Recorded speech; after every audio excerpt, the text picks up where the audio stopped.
Regenerades. Un espacio de género y derechos humanos.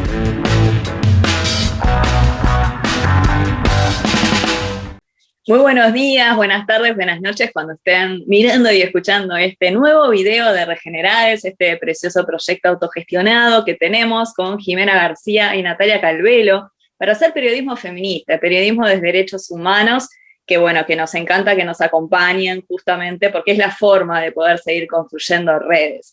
Y hoy estamos súper contentas porque tenemos a una periodista, una gran amiga y aparte también fue tallerista de Nati y mía para poder también compartir este libro, Dicen las Raíces, su primer libro que vamos a estar compartiendo junto a Azul Cordo, periodista feminista, escritora, argentina y uruguaya. Yo ya te adopté porque realmente hace muchos años que estás aquí y también referente del taller El Muro que tuvimos el gusto con Nati de poder hacer.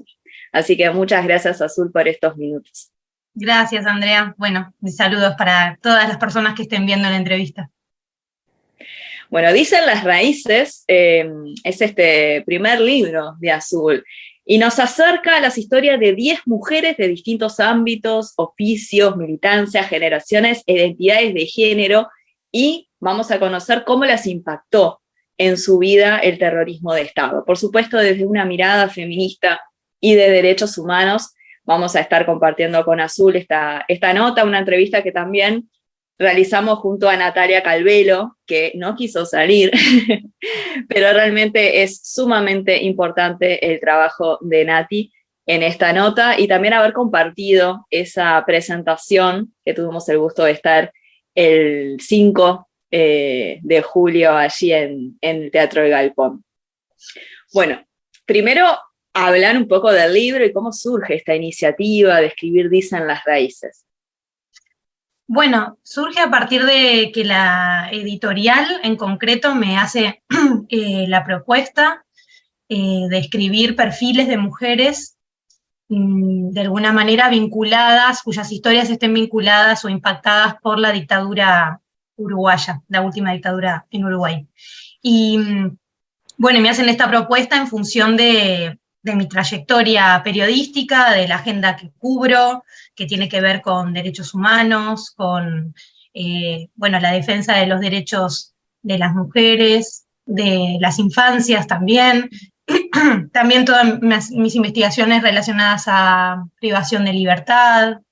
Entonces, bueno, surge así la propuesta y yo en función de eso, además de sentirme súper honrada y también con mucha responsabilidad, ¿no? Para ver qué historias contar, hago un listado de mujeres de las cuales me gustaría contar sus historias. Y también me interesó mucho que tuvieran en cuenta este enfoque, ¿no? Desde el lugar de hacer perfiles. No son biografías, no son entrevistas, son perfiles, y eso es todo un género narrativo dentro de lo que es el periodismo narrativo, que a mí me interesa muchísimo profundizar. Creo que es de lo más difícil de escribir dentro del periodismo narrativo, y como un subgénero, si se quiere, de la crónica periodística, ¿no? Porque tenés que hablar con las personas que vas a perfilar en la medida de lo posible, además de que se pueden hacer perfiles de personas que ya fallecieron, pero lo ideal es poder hablar con las protagonistas y también con sus entornos, ¿no? Con las familias, con compañeros de trabajo, con vecinos, en fin, con personas que están involucradas en su vida, y además verlas en acción, ¿no? También eso es muy importante para poder retratarlas. Así que bueno, así surgió la propuesta, y ahí empecé a pensar en esta lista que finalmente quedó en estas 10 historias, ¿no? Mencionabas los perfiles, que es un género narrativo sumamente complejo también, y cómo fue también ese desafío de utilizar también diferentes recursos narrativos y literarios, ¿no? Porque utilizas un decálogo, utilizas un diccionario, también esto, ¿no? De poder presentar los perfiles de mujeres que ya fallecieron. ¿Cómo fue esa conjunción entre la forma y el contenido al momento de escribir? Bueno, Primero, había que tener definidas a quiénes, y en función de eso empezás a pensar, empezás a buscar material o a recopilar material que ya tenés, pero sobre todo buscar mucho material de archivo de cada una de ellas y también de los temas que para mí cada una de ellas podía representar, los distintos conflictos sociales que también podían representar, o que las habían tocado directamente, ¿no? Si bien para mí, o sea, yo quería establecer desde el libro que de alguna manera la dictadura nos impactó a todas las personas, estas historias lo que me ayudaban era como a hacer confluir determinados temas en especial en sus historias, ¿no? Por ejemplo, en el caso de Circe Maya, ella fue destituida como docente liceal, como docente de filosofía, además de ser esposa de un preso político, además de ser escritora en dictadura, pero también antes, y cuya obra, unos años antes de la dictadura ya estaba, varios años antes, ya estaba mostrando, describiendo el clima de época y diciendo, estamos respirando un aire muy violento, ¿no? Entonces, a lo que voy con este ejemplo también no solo es de los temas, sino esto que vos me preguntabas de cómo hacer confluir, ¿no?, las herramientas con el formato. Yo en eso siempre trabajo así, es cómo es la forma que cada historia me pide, ¿no? O sea, hay algo que cada historia te pide siempre, en una crónica, en un perfil, hay un tono que tiene esa historia y hay una forma que tiene esa historia, que no está dada a priori, ¿no? Pero que muchas veces en la medida que empezás a investigar, a indagar, te vas dando cuenta que esa historia tiene una forma determinada, y es la que me despertó cada una de ellas. En el caso de Circe, yo quería que fuera muy descriptiva, quería, como abarca tantos años, ¿no? Digamos, hay algunos destellos de su infancia, hay bastante desarrollo de su juventud, de cuando ella empieza, bueno, se enamora de que va a ser su marido, en su juventud, cómo esa juventud ya está atravesada por un drama familiar, ¿no?, como es la muerte de su hermano y de su madre, y después esto, cómo se muda y constituye su vida en Tacuarembó, y desarrolla ahí toda su personalidad también como escritora, como poeta especialmente, y también su carrera docente, pero también su familia, ¿no?, y esa cantidad de hijos, ¿no?, tiene 6 hijos que criar. Entonces todo eso me hablaba, y en paralelo yo iba leyendo mucho su obra, leía mucho sus poemas, y si bien por supuesto nadie va a estar nunca a la altura de su obra jamás, porque me parece que es la mejor poeta del Uruguay, y que está en una galaxia paralela a la de Idea Vilariño, ¿no? Ellas están en galaxias y dialogan, pero están en otro nivel. Yo quería que de alguna manera algo, aunque sea una de todas las frases que yo pudiera escribir en ese perfil, le hiciera honor a su forma de narrar también, ¿no? Entonces, por eso poner algunos versos de sus poemas para invitar a los lectores a que buscaran sobre ella, ¿no? Claro. Y también tenía muchos años por contar, entonces cómo ordenar de una manera que no fuera lineal, porque para mí la historia no lo pedía, tenía que tener estos vaivenes de idas y vueltas, ese vínculo con la naturaleza, con el entorno. Y después en otros casos, para no desarrollar tanto el decirse, pero en otros casos, en esto de lo que me pedía la historia, bueno, uno de los que hasta ahora, por las lecturas que me devuelven, resulta más original, es el de Luisa Cuesta, que es un diccionario, ¿no? Sí. La estructura está pensada desde ahí, con prácticamente todas las letras del diccionario, de la A a la Y, no a la Z. Entonces, a partir de ahí era como había palabras que se repetían en la historia de Luisa, o que al momento de hablar sobre ella o de buscar materiales resultaban muy significativas, ¿no? Y de una manera muy, como a priori bastante evidente, vos podés pensar en madre, podés pensar en desaparecido, podés pensar en hijo. Entonces podés pensar en abuela, porque ella era abuela también, y bisabuela. Entonces, esas palabras yo quería que estuvieran en su perfil porque eran como muy fuertes para la figura que ella representa y el colectivo que ella representa, que es el de madres y familiares de uruguayos detenidos desaparecidos. Pero también, bueno, familiar aparece como palabra, ¿no? Pero también, en la medida que indagaba mucho en su historia, había palabras muy, muy buenas para trabajar y para mostrar de su vida, como huerta, por ejemplo, ¿no? Porque es un aspecto de ella que ella buscaba hacer una huerta o sea, hizo una huerta en su casa en Mercedes, y en ese fondo, en el fondo de la vecina, terminaron enterrando libros cuando ella la van a buscar.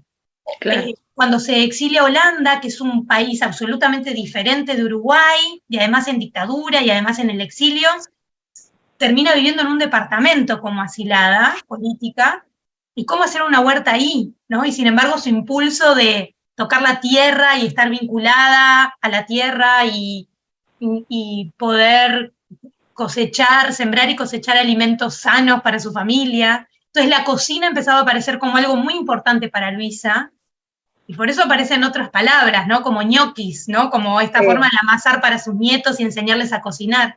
Entonces, eso me pareció como muy interesante, ¿no? Porque conocer también otra faceta de Luisa, ¿no? Como mencionabas Gnocchi, bueno, cómo ella como abuela también tenía ese amor por sus nietos de amasarle los ñoquis. También mencionas Taller, que es otra de los lugares donde estaba el escritorio de Luisa, y es una forma también de conocerla, ¿no? Eso me pareció como también muy interesante, porque quizás, bueno, yo qué sé, hay palabras como muy obvias que sería verdad. Bueno, es como ir a lo que sí hay que poner esa palabra, pero después hay otras como muy interesantes que hacen que conozcamos a Luisa desde otro lugar también. Sí, o Mao, por ejemplo, ¿no? O sea, cuando yo voy a Mercedes y empiezo a conocer mucho más desde ese lugar, de como su ciudad de nacimiento, ¿no? De crianza y de desarrollo hasta sindicalista, hasta gremial de parte de ella en esto del taller, que trabaja en un taller mecánico y demás.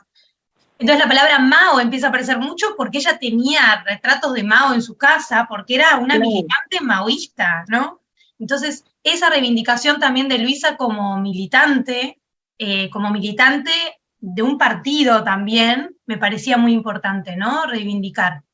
Sí. Antes de ser la mamá de Nevio, que ya era, digamos, pero la mamá desde un lugar, una madre política, y la madre de todos, como después se le empieza a reconocer, ¿no?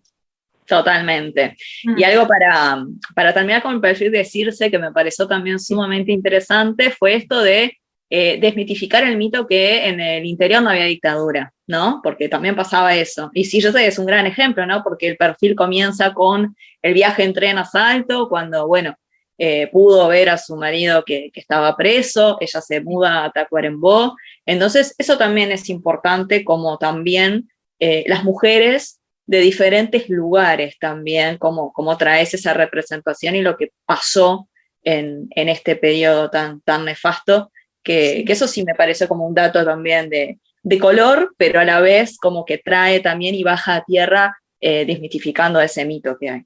Sí, y habla de dos cosas en paralelo, por lo menos también, de la articulación, o tres te diría, ¿no? Uno es este traslado, en concreto ese hecho del viaje a Salto, están hablando de un traslado de uno o más presos políticos, un traslado clandestino, en un tren común, un traslado de presos políticos de Montevideo a Salto, en plena madrugada, en un viaje como si fueran pasajeros comunes del tren, aunque estaban esposados, entonces les tapaban las esposas. Eso es como una situación súper irregular. Y la aventura de ella de subirse, Circe y su hija, de subirse a ese tren a tratar de encontrarlo ahí en Paso de los Toros, ¿no? Eso me parece que o sea, es de película, ¿no? Sí. Y pasó mucho. Pero a su vez, eso trae aparejado que ella se entera que eso podía pasar, porque ya había una amiga de ella que había visto a su marido así, o sea que era una situación irregular, pero bastante sistemática. Y además él, o sea, el marido, como preso político, venía de Montevideo de un interrogatorio, porque estaba ya detenido en Salto, ¿no? Entonces, digo, para hacernos una idea del momento, Claro. pero a la vez ella se entera, como decía, por una amiga, pero porque su amiga ya le había pasado, pero también eso nos habla, y ahí yo puedo desarrollar mucho más en la historia, esta organización de mujeres, ¿no? Esta coordinación entre mujeres, una coordinación solidaria, de cómo se iba tejiendo, ¿no? Cuando se habla de la solidaridad, la resistencia, como palabras que a veces terminan quedando muy abstractas, en lo concreto era esto, eran mujeres que no solo se avisaban de esto, sino que se daban refugio en sus casas, ¿no? Se abrían la puerta, se dejaban la llave, quédate en mi casa a dormir, cómo se organizaban para llevarles la comida, las mudas de ropa, trasladar los hijos, aprender a manejar, no sé, empiezan a aparecer muchas cosas de época, del rol de las mujeres también en esa época, pero sobre todo de esta coordinación solidaria. Y una tercera cosa, sin duda, es esto que vos decís, de cómo la dictadura operó en el interior, mejor dicho, por fuera de Montevideo, me gusta decir a mí, Total. porque además ahí hay que pensar esto, cómo operó, y todo este sistema de coordinación represiva mediante los cuarteles, que creo que hay que difundir mucho más, no solo investigar, porque por ahí investigado ya está, y hay bastante escrito al respecto, pero hay que volver a hacer esas preguntas locales ahí, y quizás es ya una tarea del periodismo difundirlo mucho más y de manera más accesible para el público, ¿se entiende? Porque creo que hay mucho trabajo de los historiadores que se ha hecho, e historiadoras, pero que hay que también poder empezar a difundirlo en otros canales y de otras maneras, ¿no? Bien. Bueno, ya mencionamos a Circe Maya y a Luisa Cuesta. ¿Cómo fue también la elección de estas mujeres? Que debe haber sido también bastante exhaustivo, porque bueno, una cuando se pone a leer el libro quizás puede pensar, bueno, son en realidad historias de presas políticas. Y en realidad vos elegiste cómo vivieron las mujeres de diferentes oficios, lugares, militancias, identidades de género, cómo las atravesó, más que nada, me gusta como eso, ¿no? Cómo fueron atravesadas en sus vidas por el terrorismo de Estado. ¿Cómo lograste esta diversidad y también la elección de estas mujeres? Y bueno, tal vez porque no arranqué por ahí, o sea, no arranqué pensando que iba a ser un libro de expresas políticas. Claro. Digo, eso es porque eso me ha pasado también en otras entrevistas, como que pensaban que iba a ser un libro, o sea, una lee, dicen las raíces, mujeres en la dictadura uruguaya, y ha pasado bastante eso, de que piensan que son historias de expresas políticas, ¿no? Y de hecho, bueno, y con esa tapa bellísima, ¿no? Divina. Pero, de hecho, me parece que es por eso, por la forma como de encarar, de encarar la circunstancia histórica, ante todo, si querés, teniendo en cuenta, por supuesto, que hubo expresas políticas, y de hecho, entre los perfiles, o sea, las hay, o sea, aparece el tema de la prisión política todo el tiempo. Por supuesto, pero no como la historia de... No, pero ahí, claro, porque, por ejemplo, Miriam Gleijer, que es otra de las historias, ¿no? Que es actriz del Galpón, y fue militante comunista, fue presa política. O esto que decíamos, Circe tuvo a su marido, etc.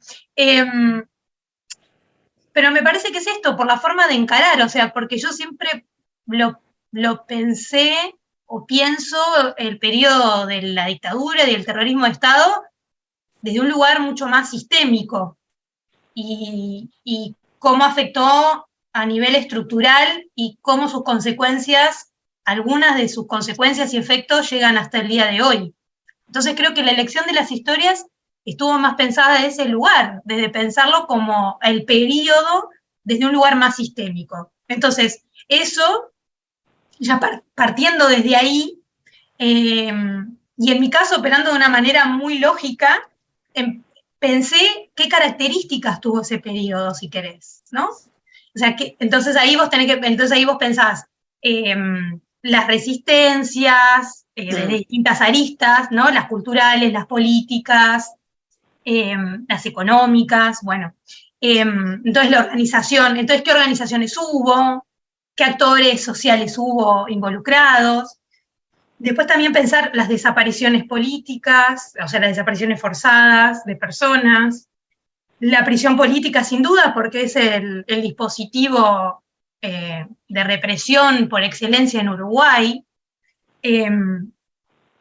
la clandestinidad como forma también de vivir en dictadura, las destituciones, como decíamos hoy, a docentes y a empleados públicos, sí. el exilio, los exiliados, los asilados políticos. Entonces ahí pensar en Belela Herrera como una figura que crece desde el golpe en el 73, estando ella en Chile, y que empieza a articular, a ser solidaria con los uruguayos que estaban y las uruguayas que estaban en Chile, con argentinos, con brasileños que estaban también en Chile. Entonces, cómo ayudarlos, ella viviendo, digamos, con un diplomático, cómo ayudarlos a refugiarse o a salir del país. Bueno, entonces ahí empieza a abrirse un mapa muy claro de qué historias hay que cumplir, hay que por lo menos contar.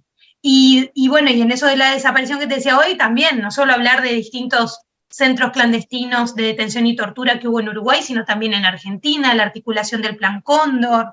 Entonces aparece el caso de Mariana Zaffaroni como un caso emblemático de hija de desaparecido, sí, que fue apropiada además en Argentina, y bueno, y que recupera su identidad, y entonces ahí reflexionar sobre qué es recuperar la identidad. Y después, por supuesto, a ese digamos, crimen de lesa humanidad que es la desaparición forzada de personas, también hay que pensar cómo se busca hoy esos restos. Entonces pensar en cómo trabaja el grupo de investigación en antropología forense, coordinado por Alicia Luciardo. Entonces, ¿quién es Alicia Luciardo? Y además cómo ella trabaja también buscando desaparecidos y desaparecidas en democracia, en el caso de Centroamérica y de México a través de historias migrantes, y en Uruguay asesorando en las búsquedas de algunas desaparecidas por la trata de personas. Y bueno, y sin duda para mí también era algo muy, muy evidente poder mencionar algunas historias de mujeres trans, en la medida en que en los últimos años, con una ley tan importante en Uruguay como la Ley Integral para Personas Trans, que incluye la reparación económica y querría yo también simbólica, ¿no? Parte de esa reparación simbólica puede ser contar esas historias y claro, pensar en las violaciones concretas que sufrieron ellas a sus derechos humanos como personas travestis trans. Entonces ahí se me fue armando como ese mosaico de historias. ahí va. Totalmente. Y bueno, cuando mencionábamos a Miriam, que es ex presa política, también en realidad yo a eso me refería, como que no es la historia de cuando estuvo presa, sino que ella en realidad en ese perfil habla de la historia de Galpón y el arte como válvula de escape, ¿no? Eso me pareció como súper interesante también en ese perfil, y donde también captás la esencia de Miriam, que tuvimos el gusto de conocerla el día de la presentación del libro, y cuando, bueno, una la escucha y la conoce, hasta cantó en la presentación, un momento emocionante realmente para quienes estuvimos allí. Entendemos por qué captás esa mirada específica de Miriam y esa historia de Galpón, que fue un lugar de resistencia también. ¿Cómo fue también ese desafío de poder contar su historia? El desafío yo creo que fue más poder, como en todas, ¿no? Hacerle honor al tiempo que compartí con ella y hacer una síntesis también de todo lo que ha vivido esta mujer, ¿no? Siempre es un desafío cuando una cuenta, en el caso del periodismo narrativo, qué contar y qué no. Claro, y ese periodo de tiempo también, porque tenés que hacer como y qué no. Claro, y qué te entra y qué no, viste, que tenés que dejar afuera porque la historia como que no, por ahí no te está dando para llevarlo, un montón de otros detalles que siempre quedan por fuera, que seleccionar para que sí o sí quede por lo menos los aspectos centrales que querés transmitir con la historia. Pero el desafío también fue en el caso de Miriam y elegir esa historia como entrar por la excepción a la regla, en el sentido de que el Galpón, como teatro y como institución teatral, es reconocido en el mundo, en América Latina sin duda y en el mundo también, por su historia como un teatro independiente, con una fuerte impronta militante, además de independiente en sí, ¿no? Como muy claro en sus ideas, en la elección de sus obras, con una fuerte impronta brechtiana. Es uno de los primeros teatros cuyo elenco y dramaturgos y dramaturgas traducen Brecht. O sea, hay primeras traducciones de Brecht, como el de Círculo de Tiza, que la hace Mercedes Rein. Entonces, para mí fue descubrir también todos esos detalles, ¿no? Cuando vos tenés en claro, el galpón es importante, pero a veces no sabés en muchos detalles por qué o cómo. Entonces, yo me empecé a encontrar también con eso, con mujeres muy centrales en estas historias que también están invisibilizadas en sus roles, ¿no? Y en la importancia de poder constituir estas instituciones como lugares de resistencia. Entonces el desafío también fue que el galpón también es muy conocido, ya casi como hasta se ha construido un sentido común en torno de la historia del galpón, que es que su elenco en el año 76 se exilia a México. Claro. Y siempre se habla de que todo el elenco, se exilió. Y en realidad no, porque en ese elenco estaban Miriam y su ex marido, Pupi Furcade, y ellos dos no se pueden exiliar porque ya habían caído presos. Otros integrantes del galpón habían caído presos y habían podido salir en esas detenciones como más fugaces, ¿no? De algunos días o semanas de tortura igual y de interrogatorios, pero habían logrado salir y cuando veían que ya se estaba poniendo más difícil, mucho más difícil, y que se venía el decreto de clausura del galpón, empezaron a pedir asilo político, ¿no? Entonces, pero ya ahí Miriam y Pupi no logran recuperar la libertad y quedan presos políticos, el resto del elenco se exilia y piden por su libertad desde afuera. Entonces también el desafío en el caso de Miriam yo creo que fue poder contar igual esa parte del exilio, pero mediante una excepción, ¿no? Como es la que no se pudo exiliar, si se quiere.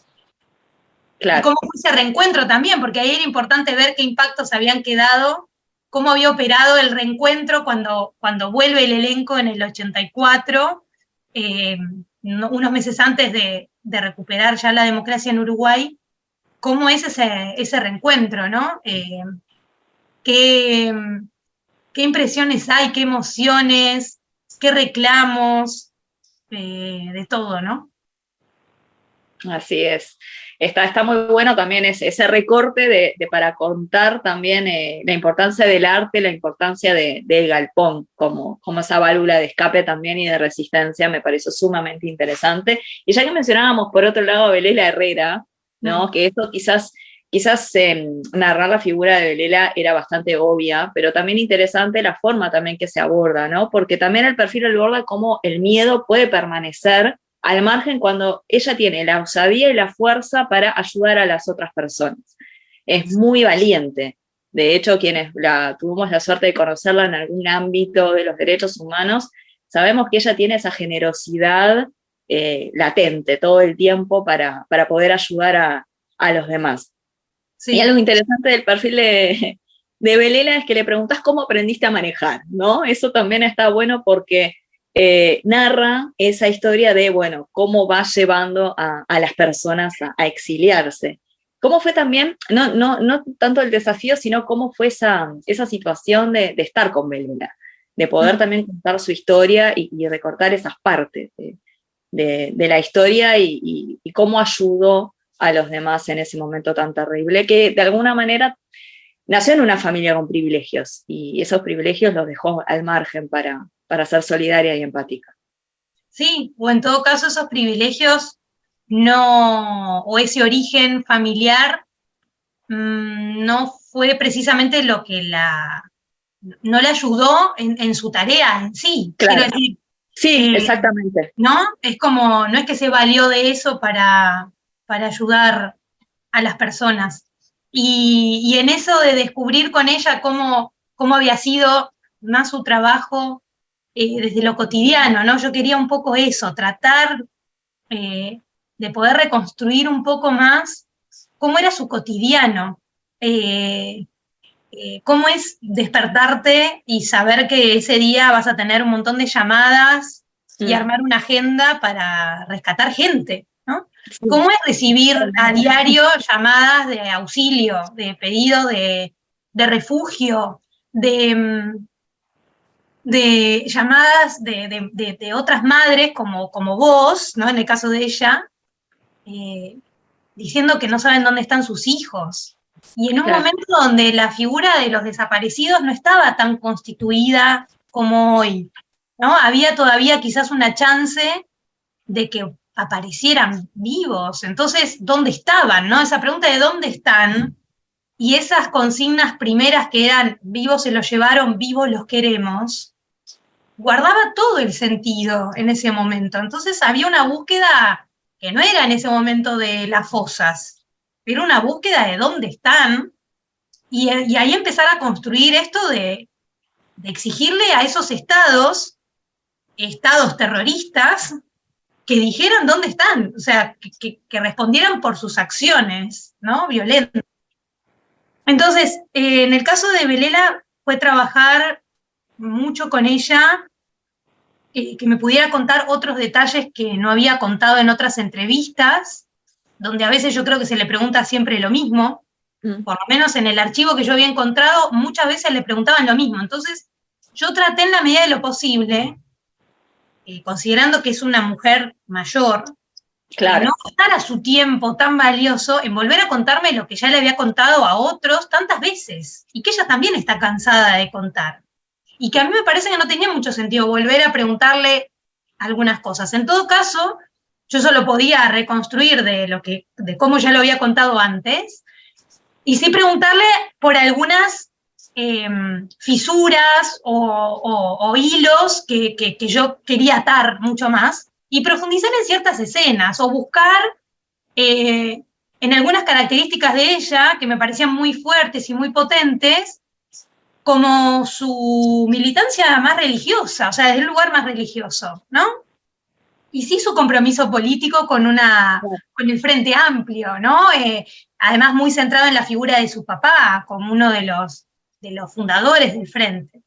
En una familia más bien tirando hacia la derecha, ¿no? Por la parte de la madre, de su marido. Entonces, me gustaba como tratar de construir en ella, o de bucear en ella, en su configuración política. Y después también en pensar mucho en ese cotidiano, ya te digo, en esas llamadas, y en esa casa, en las distintas casas que tuvo donde fue viviendo, en Chile, en Costa Rica y en Buenos Aires, donde en su living se hospedaban figuras altísimas de la cultura y de la política, ¿no? O sea, yo no lo incluí en el perfil, por ejemplo, porque esto, a veces, viste, no sabés cómo puede entrar. Pero, por ejemplo, para ella era muy, aparte la forma en que te lo cuenta, ¿no? Que es como muy natural, porque es su vida, es su vida cotidiana, es parte de su rutina. Y cuando estaba en Costa Rica, al poco tiempo llega Atahualpa del Siopo, que justamente era uno de los directores del Galpón, importantísimo en la cultura de América Latina y el Caribe, y llega a Costa Rica porque tiene que dar unas funciones en Costa Rica, pero además porque ya venía saliendo de Uruguay muy perseguido, y después de ahí se va a unirse al exilio en México con el resto del elenco del Galpón. Y Atahualpa se quedó en la casa de Belela y hacía reuniones ahí, y Belela decía, yo te dejo la llave y me voy a dormir porque mañana me tengo que levantar muy temprano. Pero eso también pasó con otras figuras, ¿no? Como cuando va a Buenos Aires y la recibe a la viuda de Allende, ¿no? Entonces, poder mostrar como también... Con una naturalidad. Claro, poder mostrar un poco esa rutina, que en realidad yo esas dos anécdotas justamente no las cuento en el libro, pero sí menciono cómo traslada cassettes de Serenni, o mensajes de Serenni, a través de su viuda, de su esposa en ese momento, Lili, con mensajes muy importantes para pensar la resistencia y la vuelta a la democracia desde afuera en Uruguay. Es como muy fuerte, y ella lo llevaba como parte de su valija, y no lo llevaba livianamente, lo llevaba sabiendo que estaba que estaba transmitiendo, o sea, que era un puente con mensajes muy importantes y que se estaba jugando la vida ahí, ¿no? Pero ella nunca lo hace desde un lugar épico, entonces a mí me interesaba también mucho su figura, porque lo hace un poco como esto, mostrándote que era parte de su rutina, ¿no? Sí, realmente es muy interesante la historia de Belela Herrera y esa resistencia y esa honestidad y esa empatía y esa valentía. Realmente es muy emocionante. También, bueno, yendo a Mariana Zaffaroni, que la habíamos nombrado hace un ratito, y esa narración que vos hacés con el decálogo de la mala hija. Pero realmente la mala hija tuvo que transitar una contradicción cuando es adolescente, dándose cuenta y descubriendo que sus padres no son sus padres, sino que fue apropiada, y es inevitable no ponerse en el lugar de ella. Cuando con Nati leíamos la historia de Mariana, realmente es muy impactante. ¿Y por qué elegiste ese recurso específicamente para Mariana? Para contar lo que no deberías, no harías, ¿viste? Los 10 mandamientos. Es como muy interesante también el por qué con Mariana elegiste eso. Bueno, parte desde ahí, desde esa idea, cuando yo leía sobre su historia y rastreaba mucho eso, ¿no? Como algunas condenas también hacia cómo ella había actuado. Claro. Y también algunas salutaciones cuando ella fue cambiando su forma de actuar. Entonces me parecía que están muy presentes esos mandatos, y eso, y que más allá de estas historias individuales y personales, en esto que decíamos al principio de lo sistémico, del funcionamiento sistémico, de las dictaduras y del terrorismo de Estado, también hay, en esas formas de responder, se van creando nuevas formas de actuar y nuevos estereotipos que vienen, que se van construyendo, ¿no? Que también es cómo ser una madre de desaparecidos, cómo ser una abuela de desaparecidos, cómo ser una hija de desaparecidos, cómo ser una presa política o expresa política, ¿no? Se van construyendo formas de actuar sobre eso. Y a mí me interesaba mucho su historia, porque justamente ella se había, sin proponérselo, se había corrido de ahí muchas veces. O después anda como en esas dualidades, ¿no? Hace un spot para abuelas de Plaza de Mayo y se va consustanciando con esa búsqueda, esa lucha, pero a la vez es crítica de algunas acciones, pero crítica desde el lugar muy honesto de decir, ¿esto funciona o no? ¿No? Yo hago la campaña, todo bien, pero ¿estamos llegando a quienes tenemos que llegar? ¿Estamos llegando a otros como yo, que creían que habían sido rescatadas del enemigo? ¿No? Es como que acá hubo una guerra, o sea, estamos llegando ahí. Entonces me parecía muy interesante, porque es eso, si no siempre estamos repitiendo un cassette y siempre estamos contando la historia que nos tranquiliza, que termina bien, ¿no? El cuento de hadas. Sí. Entonces, y bueno, y en la medida de eso, como esto que te decía antes, como cada historia para mí pide una forma de ser contada, la pide y va surgiendo. En este caso para mí era muy claro, cuando yo hablo con ella empiezo a notar cosas que había actuado de una manera que no se esperaba. Y entonces es ese decálogo o esos 10 mandamientos, si querés, por la inversa. Así fue. Bien. Y esto de no ser un cuento de hadas, justamente están estas mujeres rotas, que fue la construcción y ese desafío también de los perfiles de Karina Pankiewicz, de Gloria Alves, de Sara de la Teja y de Leticia de Ávila. Y Gloria particularmente también fallecía en el 2021 por COVID, que fue realmente cuando falleció, una repercusión muy grande por haber sido referente por los derechos de las personas trans. Realmente es muy interesante también, porque aparte construís la narración entre las cuatro. También es otra forma de narración interesante, porque justamente es como, bueno, el perfil de las cuatro. Y también que no te detenés exclusivamente en lo que vivieron durante el terrorismo de Estado, sino que repasás algunos hitos de la salida de la democracia, la marcha del orgullo, también lo que mencionábamos antes del tema de la ley, de ley integral trans, cómo fue también el trabajo y la importancia de tener en este libro la historia de estas cuatro mujeres. Bueno, porque a mí me interesaba mucho poder incluir, como te decía antes, como mujeres, a las mujeres trans, que creo que también eso es todo hoy en un avance nefasto de posturas conservadoras y muy discriminatorias, y toda esta posición de las TERF, que en realidad son antiderechos, ¿no? Al no considerar y no ver a las mujeres trans como mujeres desde su diversidad y desde la construcción de la identidad de género, también me interesaba mucho poder potenciar esto de la construcción de la identidad para todas nosotras y para todas las personas, o sea, como un deseo mucho más grande. A mí, digamos, sus historias me inspiran mucho a pensar eso. Más allá, o sea, no como objeto de estudio, ¿no? No como un bicho de laboratorio, sino como una potencia, una posibilidad, que creo que es de las cosas más interesantes que también nos permite la teoría queer. Pensar que todas las personas nos construimos a lo largo de la vida, que no hay un fin, que no se cierra, un poco lo que digo en la introducción del libro, ¿no? Pensar que nuestras historias son muy potentes hasta el fin de nuestros días y que podemos ir cambiando a través de la pulsión del deseo de quienes queremos ser, y que eso no tiene un fin, no clausura, no claudica. Exacto. Y en el caso de ellas, sus historias además son tan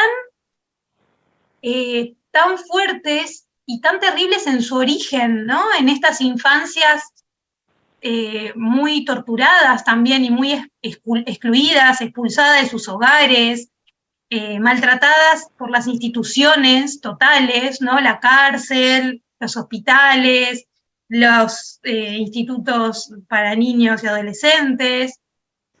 Entonces, me parecía muy interesante también pensar en sus historias, porque creo que son de las más evidentes donde en el cuerpo operan esos cambios, ¿no?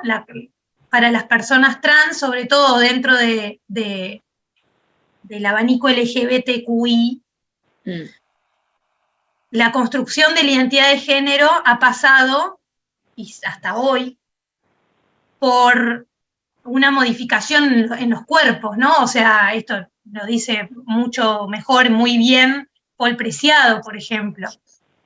Entonces, cómo tener que demostrar, o sea, mostrar esa construcción de la identidad de género a través de sus cuerpos, con todos los impactos en la salud que eso ha tenido, sí, y en la salud física y mental. Entonces, me parecía muy interesante pensar estas historias y cómo ellas habían construido esta identidad de género cuando no había casi nada de teoría al respecto, cuando eso era una patología, ¿no? Cuando ser travesti era una patología, cuando todo era mucho más precario, más duro, y mucho más marcado en los cuerpos. Entonces esa pregunta se pone como mucho más en la llaga, ¿no? De quién sos y cómo respondés a eso. Y como estaban tan despojadas todavía de perspectiva de género y de teoría de género, diría yo, no de perspectiva de género, pero de teoría de género y teoría feminista, y solo se nombraban ellas mismas. Es muy interesante ver eso, ¿no? Todas esas contradicciones que aparecen en qué era ser travesti, qué era ser mujer, ¿era necesariamente operarse o no? ¿Por qué no se operaban? ¿Por qué sí? ¿Cómo podían hacerlo? Y en el medio de todo eso, la dictadura operando ahí, ¿no? Los dispositivos de control sobre los cuerpos y las torturas, porque esos cuerpos eran cuerpos públicos, donde las fuerzas de seguridad podían hacer lo que quisieran con ellas.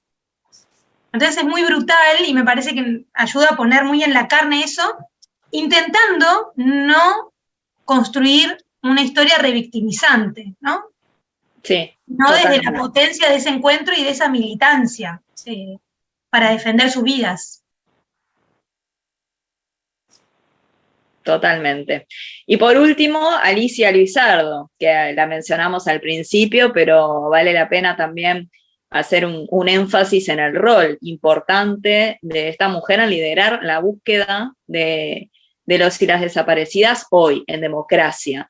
Y también algo interesante es que, bueno, ella coordina el grupo de investigación de antropología forense, encargado de buscar a los detenidos desaparecidos, pero a la vez es una persona que también empezó a tener más repercusión ahora, y no es ajena a los medios. Lo conversábamos también fuera de aire, de alguna manera, que tuvimos las dos oportunidades de entrevistarla, y ahora, con la aparición de los restos en el Batallón 14, cobró otra notoriedad, pero realmente siempre fue un trabajo interesantísimo, y tenía que estar en estas 10 mujeres, sin duda.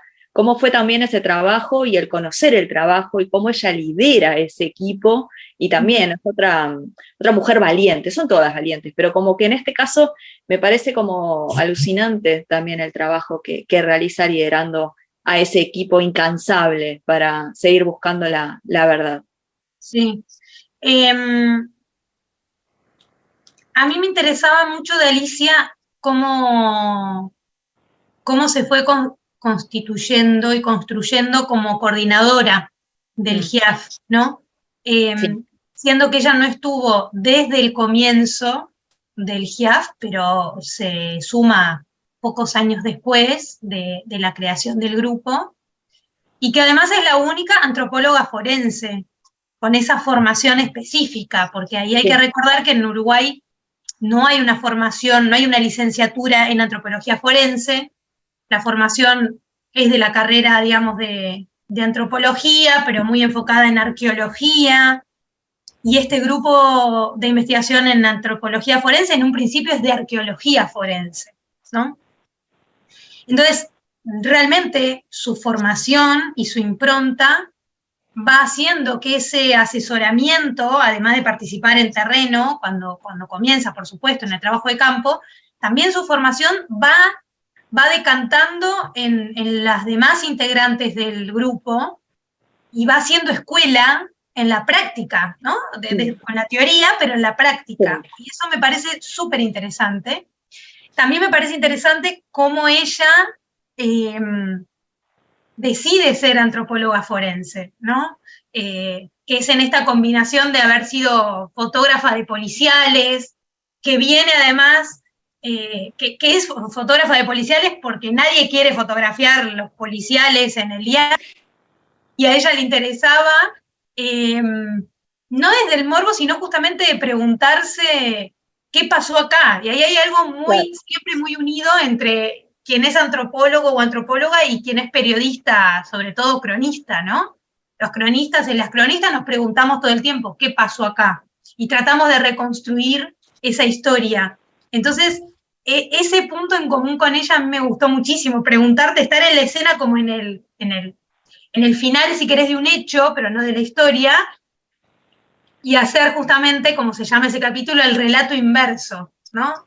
Entonces, el trabajo de una cronista y de una antropóloga forense en este caso es contar, es ir para atrás, ¿no? Pensar, o sea, ¿cómo terminó acá? Bueno, ¿qué pasó antes para llegar a este punto, a este crimen, en este caso, ¿no? Y cuando ella encuentra huesos, restos óseos de personas que fueron desaparecidas por el Estado, también se pregunta cómo llegó ahí, qué pasó antes, cómo fueron los últimos minutos, las últimas horas, los últimos días, qué impactos tienen esos huesos, si aparecen restos de tela, a qué prenda pertenecían, ¿no? Entonces ahí nos permite ver cómo estaban vestidos. Entonces todas esas preguntas a mí me interesaban mucho.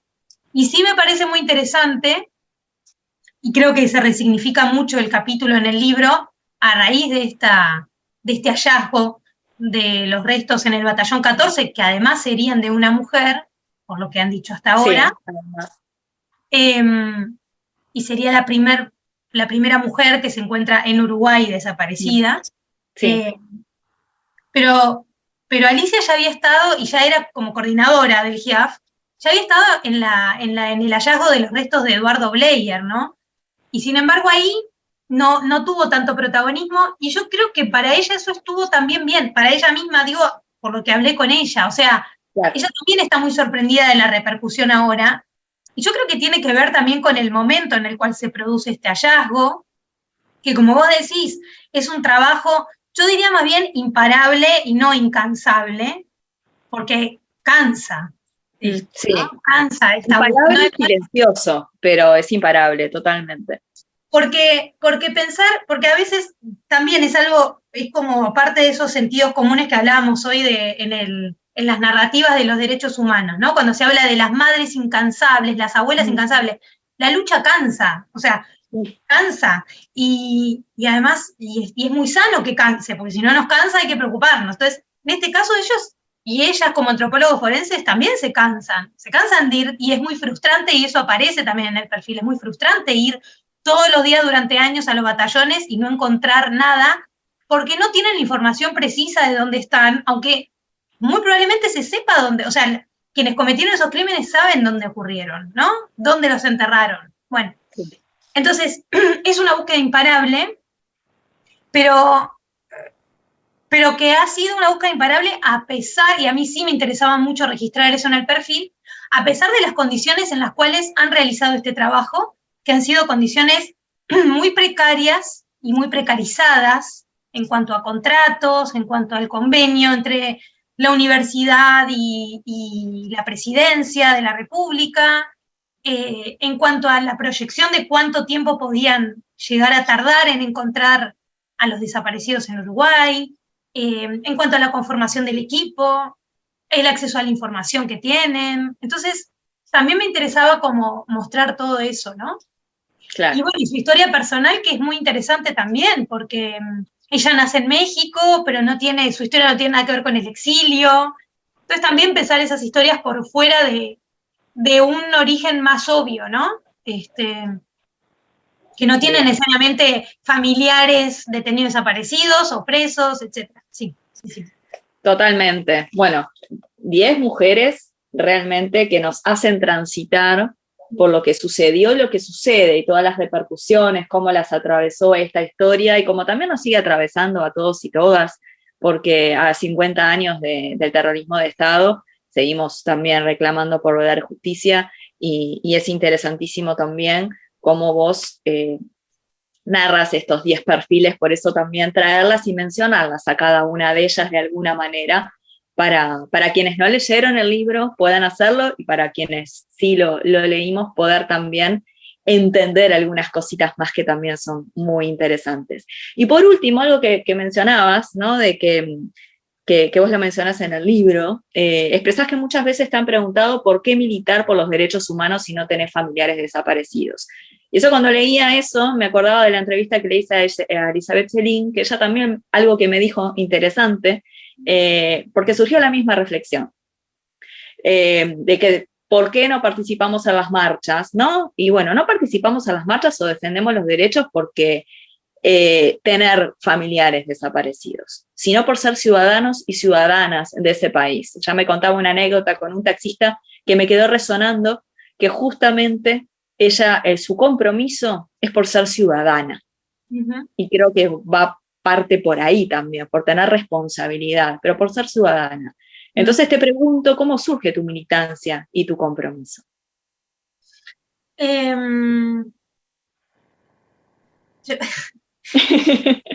Claro, ¿cómo surge? Y yo creo que... ¿O por qué?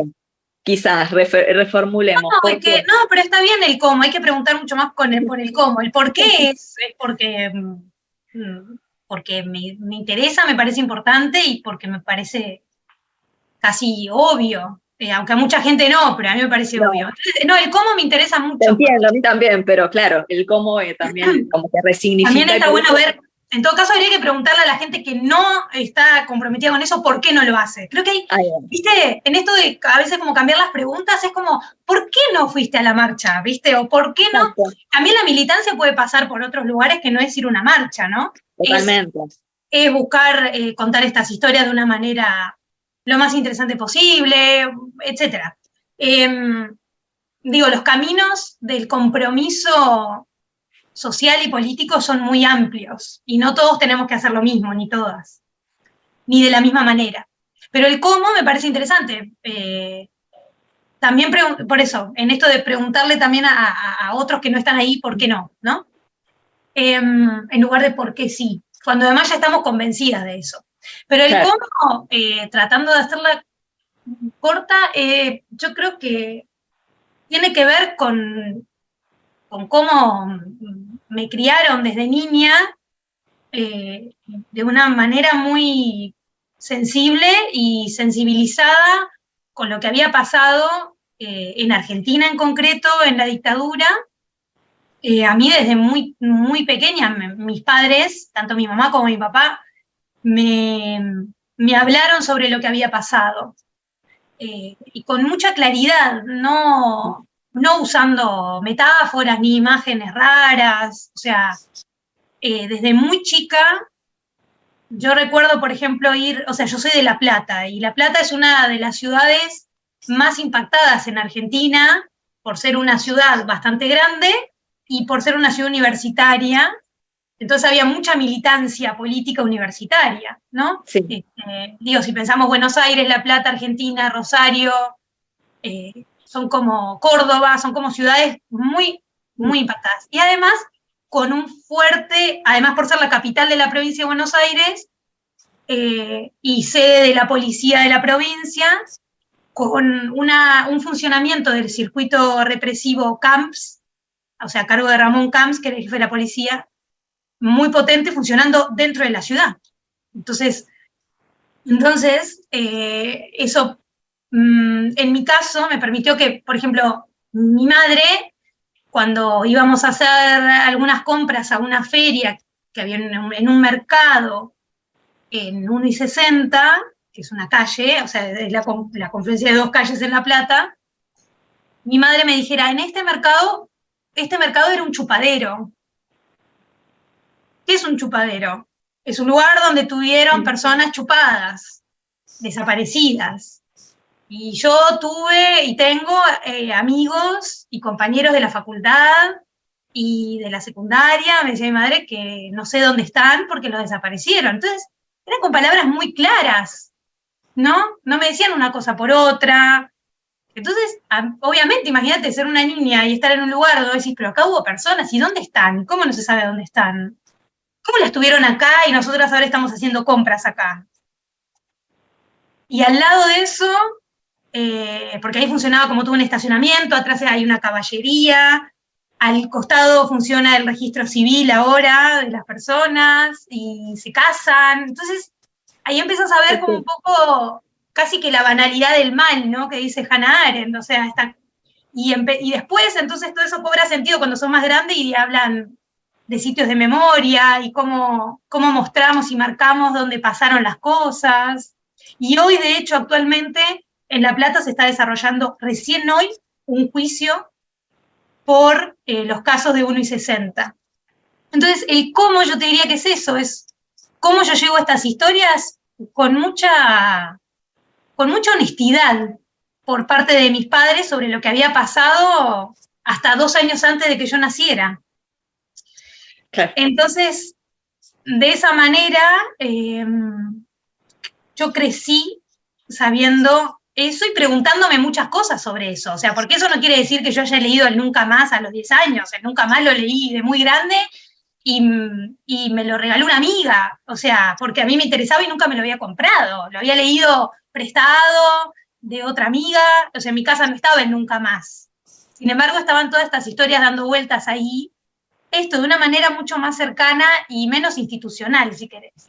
Y íbamos a las marchas, y había pañuelos pintados en la plaza, y entonces mi madre me decía, son los pañuelos de las madres. Entonces, esos relatos creo que, si te fijas, a mí me acercaron mucho, y es un poco lo que yo trato de hacer hoy, ¿no? Acercar con historias y con palabras nada grandilocuentes, algunos hechos que pasaron hace muy pocos años, hace nada más que 50 años.